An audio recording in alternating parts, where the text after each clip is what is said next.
Welcome to the Tech Egg. Don't get scrambled. Enjoy the video. In this video, I will explain how to make coffee. We'll start by exploring the fundamental tools you'll need to brew a delicious cup. From grinders to brewers, having the right equipment is key.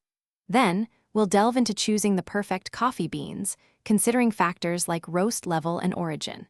Finally, we'll discuss how water quality and its precise temperature play a crucial role in extracting the best flavors from your grounds. Let's get started on your coffee journey. Now, let's talk about two critical elements: grind size and water. The grind size should match your brewing method. For example, a coarser grind for French press and finer for espresso. Precision is vital, so measure your coffee grounds and water carefully.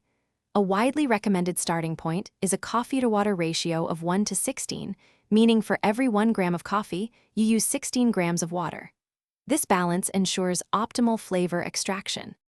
There are many wonderful ways to brew coffee, each offering a distinct experience. We'll look at popular methods such as the pour-over, known for its clean and bright cup, and the French press, which yields a rich, full-bodied brew.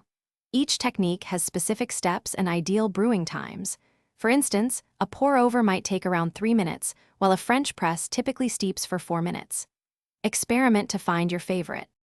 Finally, it's time to enjoy your perfectly brewed coffee. You might prefer it black, or perhaps you enjoy adding a splash of milk or a touch of sweetener. Remember, coffee tastes best when served fresh, ideally within 10 minutes of brewing. To maintain the quality of your next cup and the longevity of your equipment, always clean your brewing tools thoroughly right after use. Cheers to your delicious homemade coffee. Thanks for watching. Consider subscribing if I helped unscramble your problems.